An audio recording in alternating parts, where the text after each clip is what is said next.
Hi. We do this every time. I'm Farah. I'm Nicole. This is Liz.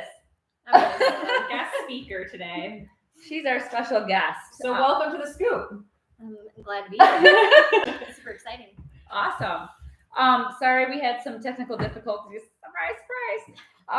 So we want to talk today about misconceptions about ABA, myths and things that could be true or not true, how we've evolved, those kind of things. So we just want to have a discussion about that. And this is Liz's kind of passion and interest. And we thought it would be great to have her on and talk about these things. So let's just jump right in. Do you want to give us a little history, or you want to introduce yourself first? Who are you, Liz? So my name is Liz. I've been working with Sonberg for 11 years. I started out as a BTT, like many of us did. I've now done about 4 or 5 different roles within the company. She has. But I still do the clinical orientation for the new staff. And so part of that with them, I go through some of this history and kind of address some of the elephants in the room when it comes to ABA. Great introduction. Yeah, so we just think it's important to just talk about the stuff that everybody's talking about. There's things out there that even says checklists for a child with autism. I was reading the other day and it said ABA is harmful. Don't do ABA. Well, I mean, it gets pretty in depth and pretty that blunt. So we want to talk about what things, maybe the history. We can talk about where some of that came from, because there's some validity to all of that of where it came from to begin with, because it was a very, very different time back in you have even back to 1911 there. So do you want to just start with that, and then we can kind of just jump in and discuss that? Yeah. Okay, cool. So the term autism was first used in about 1911. It was used to describe childhood schizophrenia, which is obviously not anything that we would now connect with autism. And then there kind of was a big jump between that and the next time that it was really characterized as a social and emotional disorder back in 1943. Going into then like the 1950s was when we started to really see a lot of things kind of take off with research and people really recognizing this as a disorder. And in the 1950s, there was this theory called the refrigerator mother theory. And that theory basically says that autism is caused by a cold and distant mother, which obviously we know that has nothing to do with autism. We now know a lot of the things that play into whether someone has autism or not, and that's certainly not one of them. And can I jump in real quick? What's crazy about that, because that was the 1950s. Mm-hmm. When I started back in the 90s, that was still something that was talked about quite a bit. Mm-hmm. I remember some of my original families, she would be approached on the streets and in other medical stuff, and that was still being talked about. So just to kind of, it was still around for a really long time. Mm-hmm. So anyway. Yeah, and I think it plays into the mother guilt that we've all experienced as moms ourselves, that, you know, when your child has some sort of difficulty or disability or something like that, you definitely take some blame onto yourself and say, what could I have done to cause this? Or, you know, what could I have done to have prevented this? And so I think, you know, like a lot of things in psychology at that time, they looked to the mother and said, well, what did you do wrong to cause this? Which obviously is not the case whatsoever. But you can see where a lot of that stigma came from. And so especially in the 1950s through the 1980s, the answer for a lot of people when they had a child who had some cognitive or developmental disorder was they were institutionalized. Mm-hmm. And so the thing was, I don't want to be shamed or feel the stigma. So if they go away, if they're not around, if nobody sees them, then I don't have to feel that shame from the outside world and society, which is really unfortunate because then those people didn't get any sort of actual services or help. And a lot of times they were, you know, mm-hmm. poorly treated in those places as well. And that was still around. Actually, very rarely they would say that in the 90s. But again, my original family in 96, they were told that was still an option. That you would go and institutionalize, and you'd have a funeral for your child essentially, and you'd walk away. So imagine that. That's not that long ago. I mean, I don't think it is. I'm not that old, right? I mean, there's some things like that even now where you could drop your child off at a hospital and they call it a lockout. And so, oh yeah, you were talking about that last time, I think, right? Yeah, The last time I was lockouts? talking about that. So what is that exactly? So I've seen it personally in more like Southern Illinois, but I'm sure it's other places. But you can essentially drive your child to a hospital, and then what the nurses and staff experience is that the parents never come back.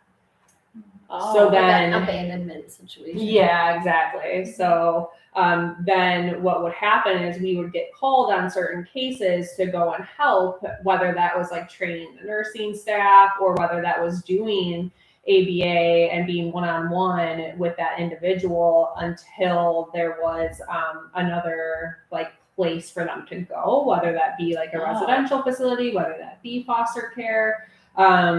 It just kind of depended on what was available. Wow. And what age groups were these? I mean, the individual I personally worked with was in his teens, but they can be as young as like 7, 6. Wow. So did you find that it was typically like at that age where they start to have difficulty as parents, like managing those behaviors that kind of seem to like kind of trigger them to want to do that? Possibly. I also think that maybe because of the areas that this primarily occurs in is that there's not a lot of resources available for parents to have access to help.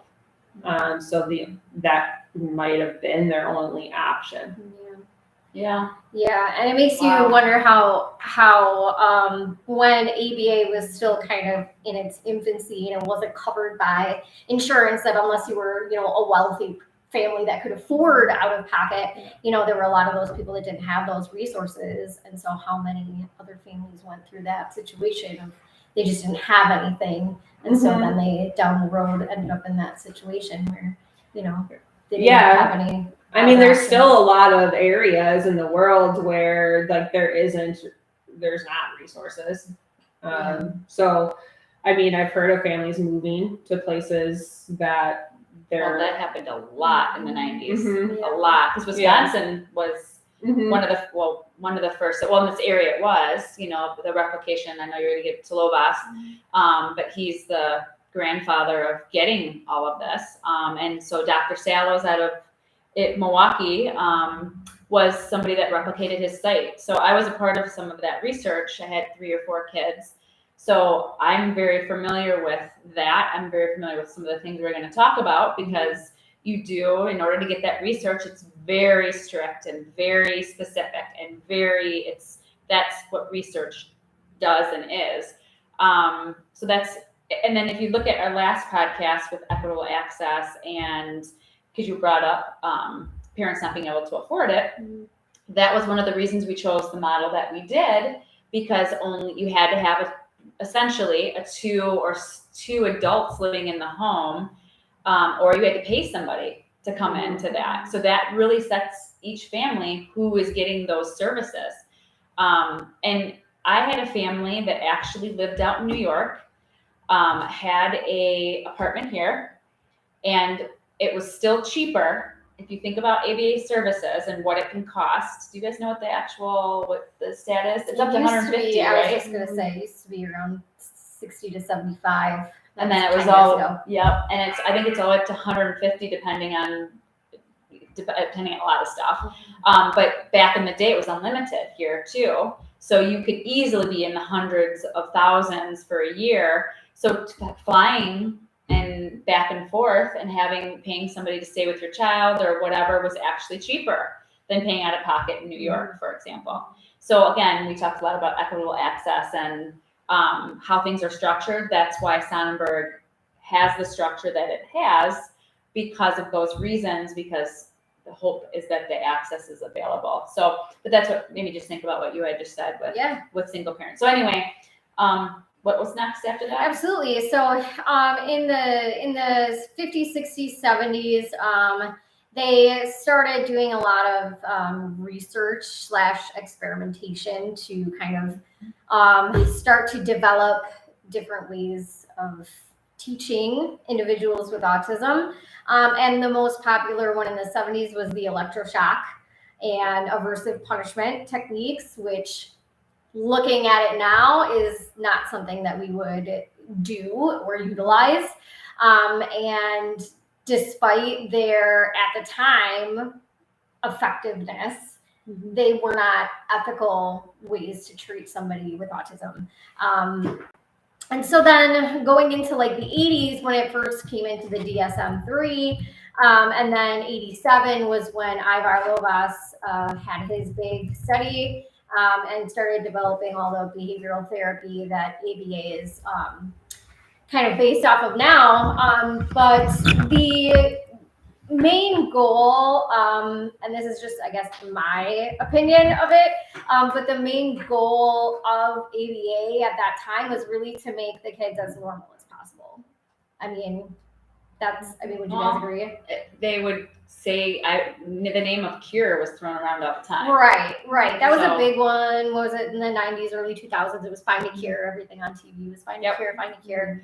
Because we really didn't know a lot at that point as far as like what quote unquote caused or what the factors were for autism. But definitely is super interesting to look back on it now. And so you can imagine, coming from the era of, the 50s, 60s, 70s, where there was such stigma attached to having a child with those needs, you can imagine how, as a parent, you're like, just make them normal. Just make them as normal as they can be. I don't want them to act any different. I don't want them to look any different, and so that was really the primary goal going into it. Ivar Lovaas actually is quoted as saying that caregivers and teachers and parents were given the task of building a person where little existed before. So I found that really shocking. Interesting, because they went into it assuming that this is an incomplete person. This is a person who doesn't really exist until we give them something to exist as. Which is obviously very different than how we approach things today, where they're a whole human being from day one. They are who they are. They have their personality and their special things about them, and they are a complete person, whether or not they even have ABA therapy, regardless of anything like that. So it's super interesting that that's how it was viewed, but you can imagine putting yourself into that mindset of thinking that there isn't really a person here, that you can kind of like wrap your mind a little bit around why they did some of the things they did. But it definitely goes to show how much progress we've made in the field. And going from, then in the 90s, was when you started ABA, and it was very rigid. It was very structured, like extremely structured. And there was definitely a lot of techniques that were used that someone could definitely argue were, abusive in nature, or at the very least were not ethical in nature. Do you want to speak to any of that? Well, I mean, it's changed for me personally a ton from when I started. I think just like any field, which is why I love the field, is that it starts one way and you disprove and you approve and you replicate. So you're like, this is effective, or change this or do that. That's how all research is. And so I think that's why I love this, is that, I can even remember being in one of the conferences and we were talking about potty training. And one of the very common ways that we were potty training, they just said, don't do that anymore. This is why.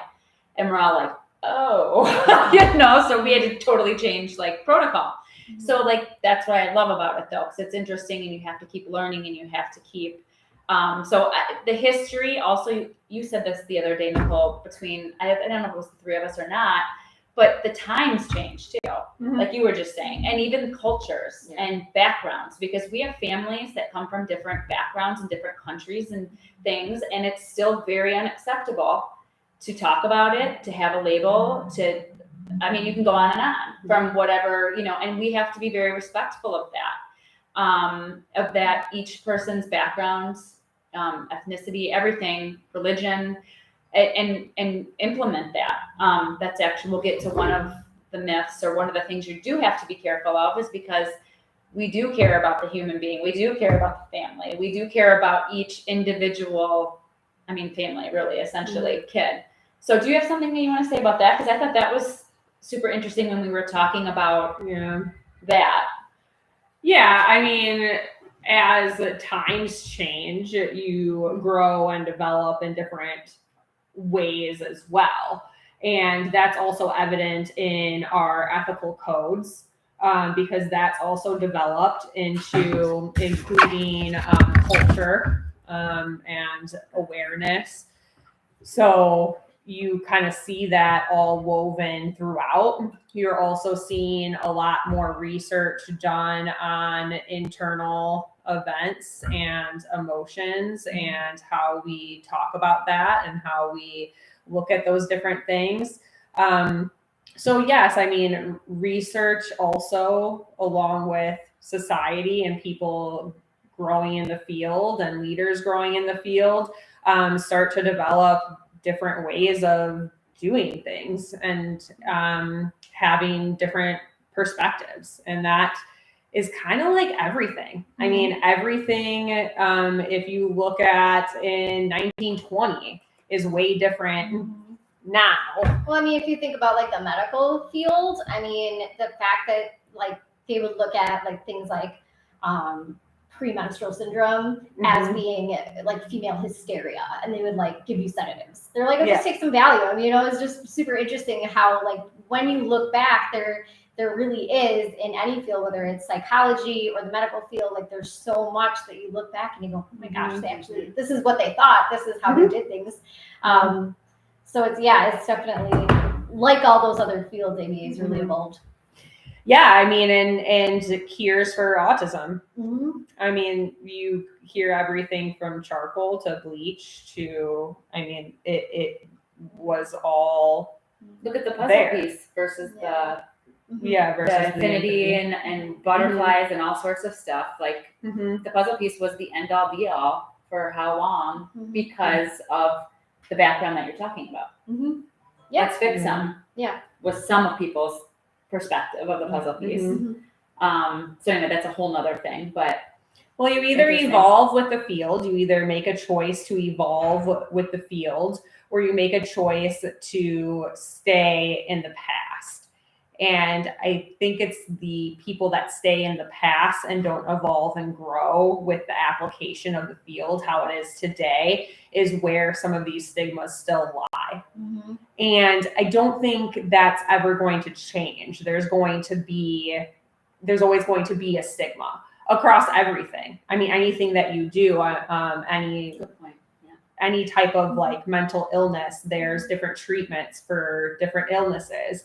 I was talking about going to like doing a neuropsych, and it kind of depends on what characteristics they're going to pull out of that DSM to determine what diagnosis an individual has, because you might go to another neuropsych that says, no, actually you have these diagnoses, and another who says, no, actually you have these. It's so open to interpretation. It really is. And that's kind of how the DSM-5 is set up, unfortunately, is that like characteristics of all these things kind of like intertwine with one another.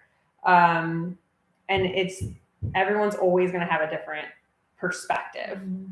And so what we can do is choose to grow with the field and choose change and development, growth. And a lot of those are values that we live by as an organization. And so that's also helped us to look at like what kind of research is out there, what are people doing now, because it's so very different. Yeah.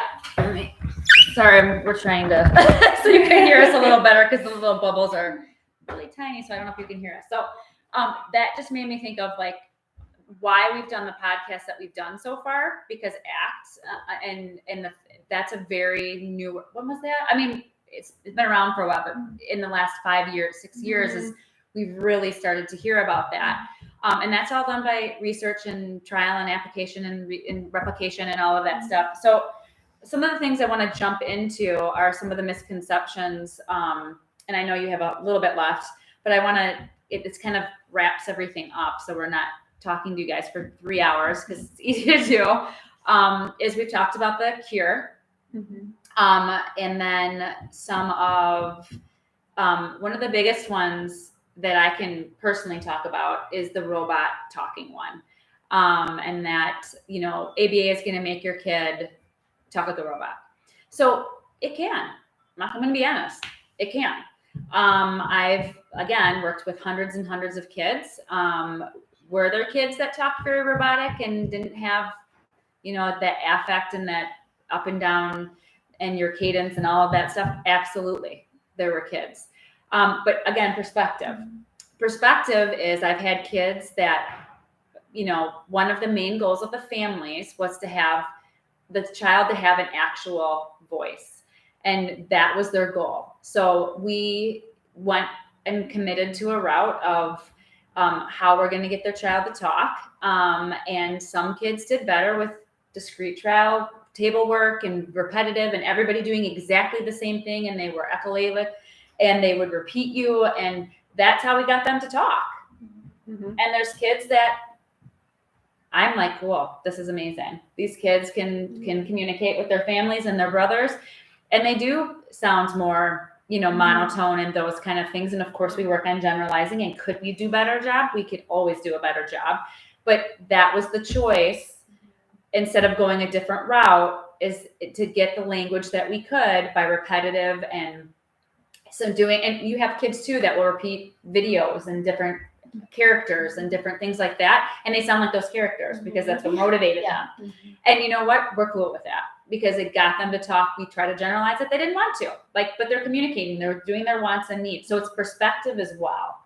Has it changed a lot though? Absolutely. We do things differently now? Absolutely. So I don't know if you want to talk a little bit about that, but I think there's some things that you also choose the better path or the best path, and also what the family wants.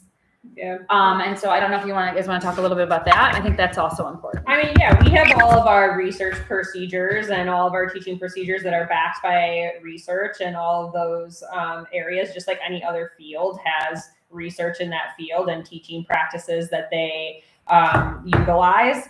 And what makes applied science really cool is that you can take some of those different teaching procedures and meet that individual where they're at, like what's going to work for them. And the more the field grows, especially in research, the more we have to treat each individual as such. So this individual needs this teaching procedure. Great. The science backs that.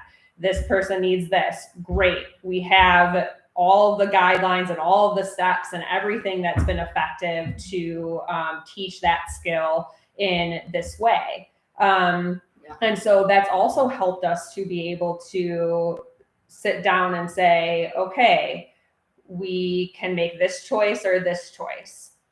When you have a new field, which our field is still new, you might not have you have this choice and this choice and this choice. That's a good point. Yeah, it's like having a limited toolbox, right? So if you're like, okay, I have to build this thing, but I only have a hammer and a screwdriver, right? You're not going to be able, everything you're going to build is going to look very much the same because you only have these very limited tools to work with. Whereas if you are given more tools, you can use different building techniques, or you can make things that look different because you have better tools to make things more structurally sound or whatever. So that's kind of like how we are too, is like the more tools we have at our disposal and different techniques and ways of teaching, the more we can individualize, which is the big thing that we're about is making sure that this is for this specific person. But then it's also creating a better quality of therapy as well, because it's so specific to how this person learns. Yeah. Yeah. And I mean, we are an interdisciplinary treatment team. And what that means is like you are looking at the whole child and you're working with everyone in that child's life or that adult's life to determine like what is like best for them, right?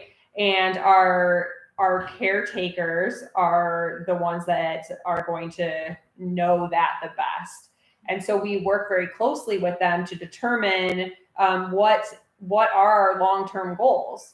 Farrah spoke about communication. And so was the long-term goal, I don't care how my child communicates, I just want them to communicate to me. I just want them to tell me their basic needs and wants. I don't care how they do that. Then that's the long-term goal that we're going to work to achieve.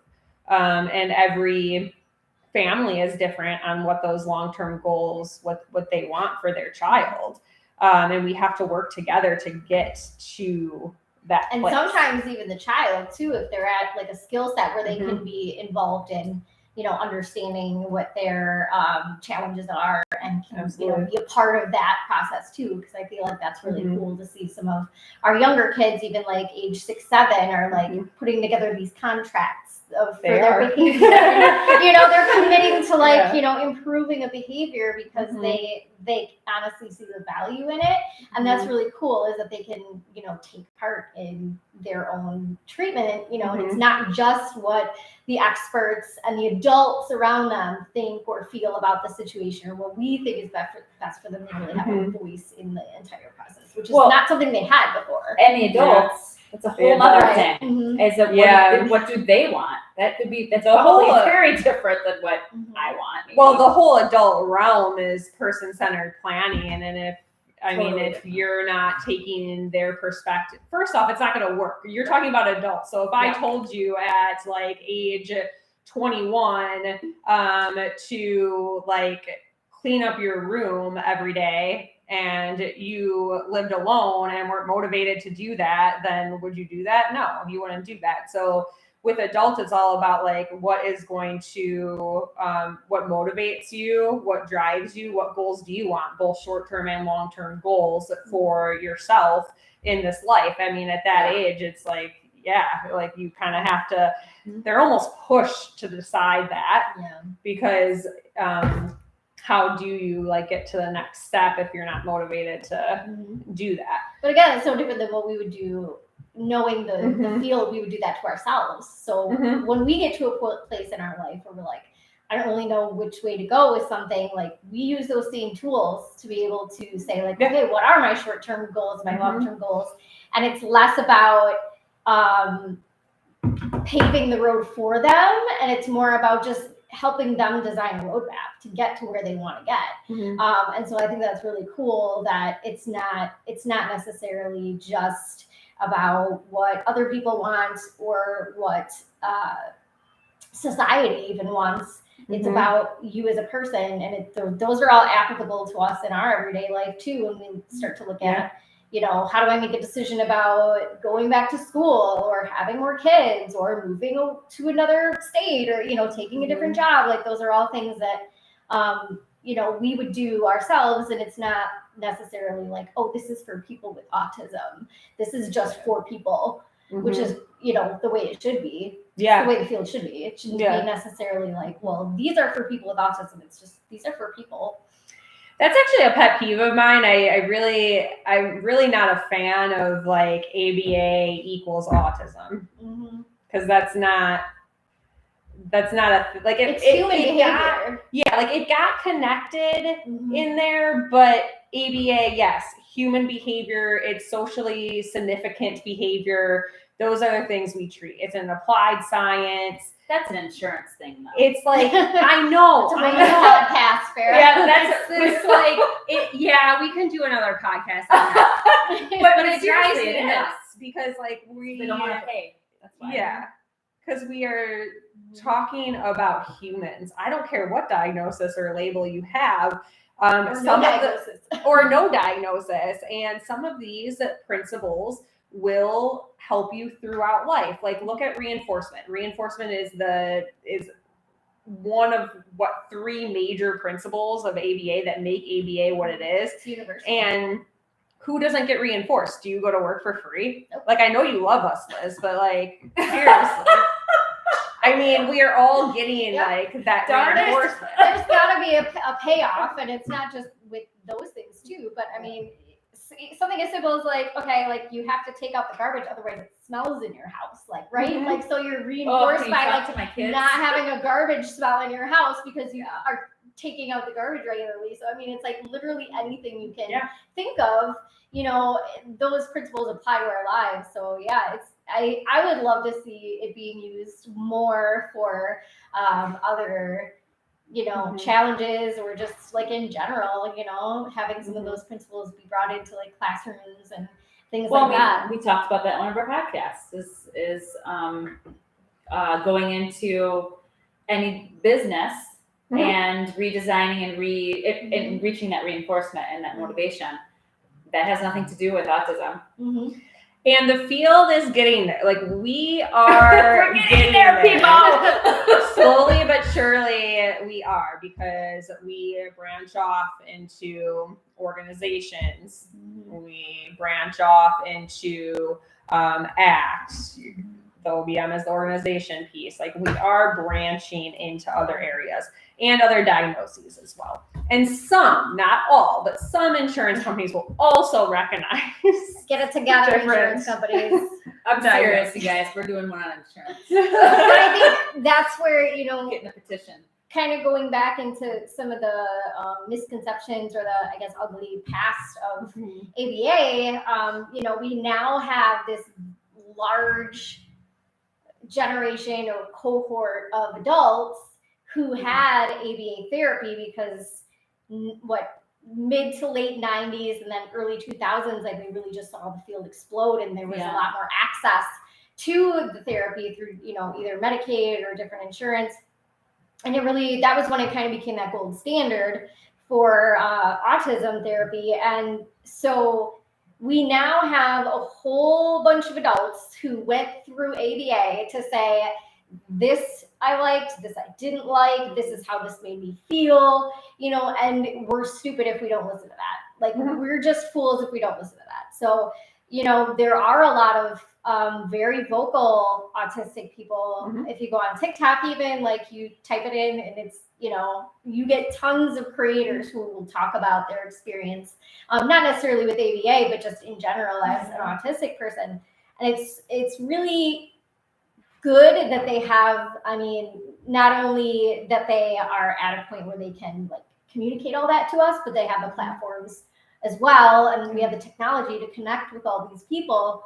And so we have to learn from them because they are the experts. You know, Absolutely. We might have degrees and all that, but we're still not the experts. They're the experts in themselves and how their autism, you know, defines some things about them and doesn't define some things about them.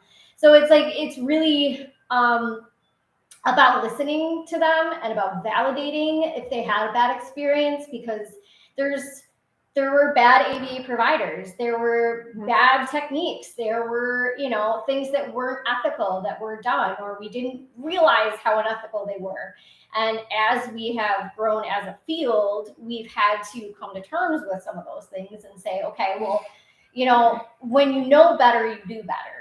And so that's really all we can do, is to continue to listen, to validate, not to shut down people. And it's really hard because you're so tempted to be like, that's not my ABA. That's not how I do ABA. And you want to feel defensive about it because you know that you've done things that have helped people.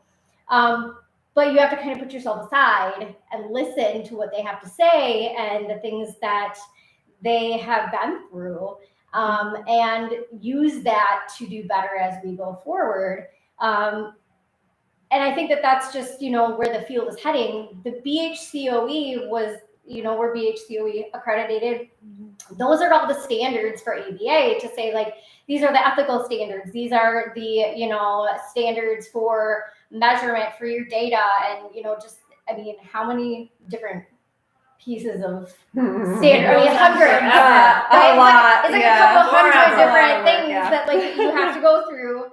And it's very intensive, but it's that way for a purpose. But that's only been around since 2015. It hasn't even been a full 10 years. Yeah, and so that's the first one. Right. That's like what's crazy. Yeah. It's crazy. It is. Yeah. But somebody's got to be the first. And you don't even have to. That's not, you don't have to be a part of that. There's many that are not. Right.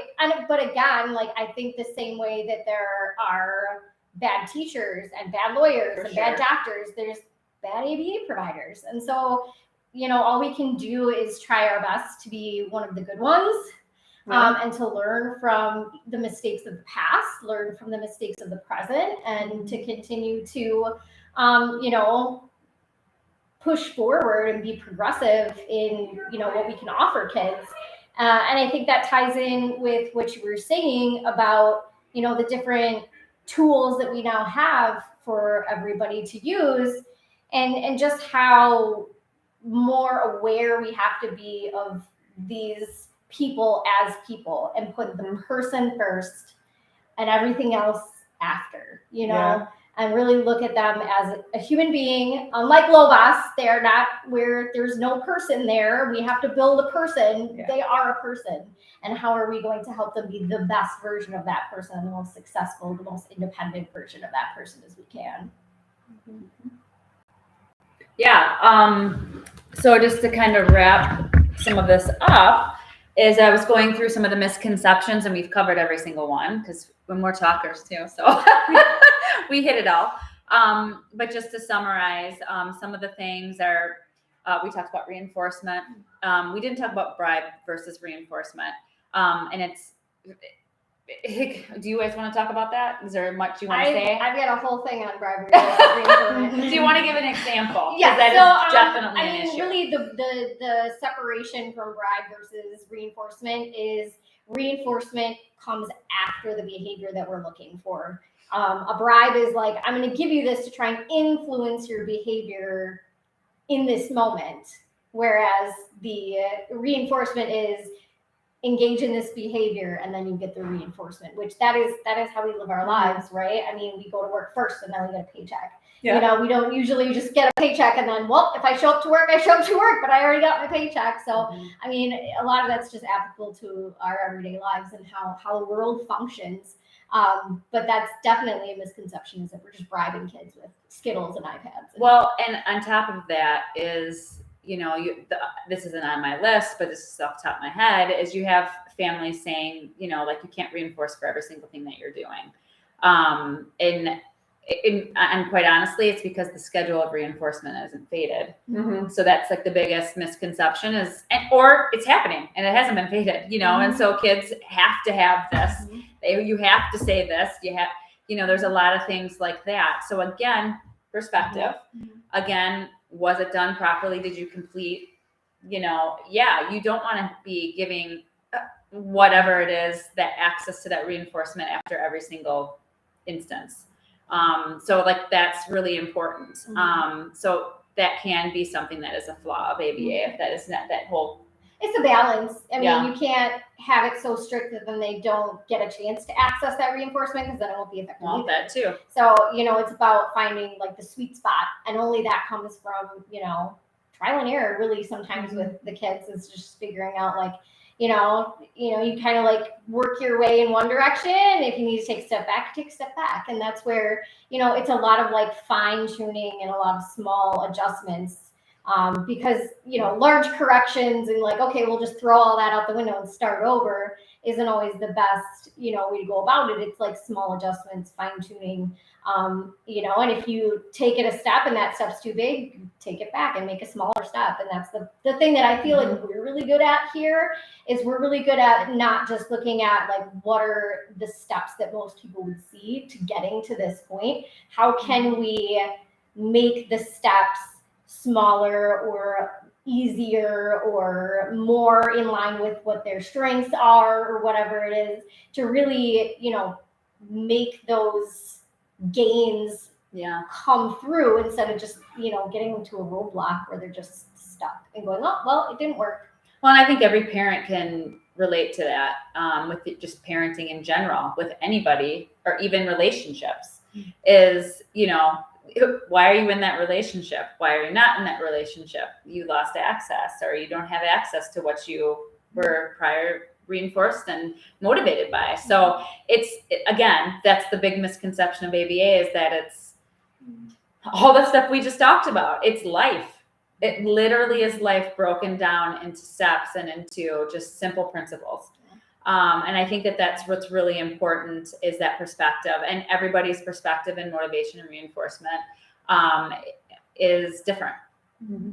And that's where you have to keep adjusting that, and you have to keep reevaluating that, because it changes too within each person. Mm-hmm. So anyway, that was a big misconception. Emotions, we talked about each individual and that they're a person. We've talked a lot about that. We talked about, let me see here, the scope of the practice. Let's see. I can't get anything done for my family. Oh, that was a lot. We talked about last podcast was the equitable access of, because this is true. Back in the day, you couldn't do anything. You had to be, it was a requirement in home. I'm sure this is still out there, that you had to be home 100% of the time, and the parent had to be there because you had to have access to them. You had to be 18 years or older, so that would fall on the parent, and you couldn't do anything else. You had to be there for 40 plus hours of therapy, or 35 now, or whatever it may be, whatever that authorization is. And so you didn't have a personal life. It was all ABA. It was all having to be there. It was all, managing this team and all of that. So that was a big part of why we transitioned to what we did, because of that was true. Yeah. I lived that. So, and I saw while still keeping the family involved in the process and making sure that they're, meeting the expectations of therapy too. Yep. And with time, you learned too that just because the family was there doesn't mean that they were involved. That was another thing too, is that we were involved in them. Yes. Yeah. That's accurate. You just hi, and you go up to the room and you do your thing, and then you leave and be like, yeah, I had a great day. And then you're like, well, they were just here. They were just a person in the building. They weren't actively involved in the therapy. I wasn't teaching them any of these skills or anything. They were just there. Yeah, so that's a real big thing that we have to make sure we keep focusing on. Is there anything, Nicole, that you have left that from anything that we missed? I think we hit it all, but I think we went through most of the misconceptions, and I think it comes down to listening, learning, and then growing. Mm-hmm. That's it. Communication. Yeah. Communication. All right. Well, thank you, Liz, for joining us, and we'll see you next time. Bye. Bye. Not yet. I would do that.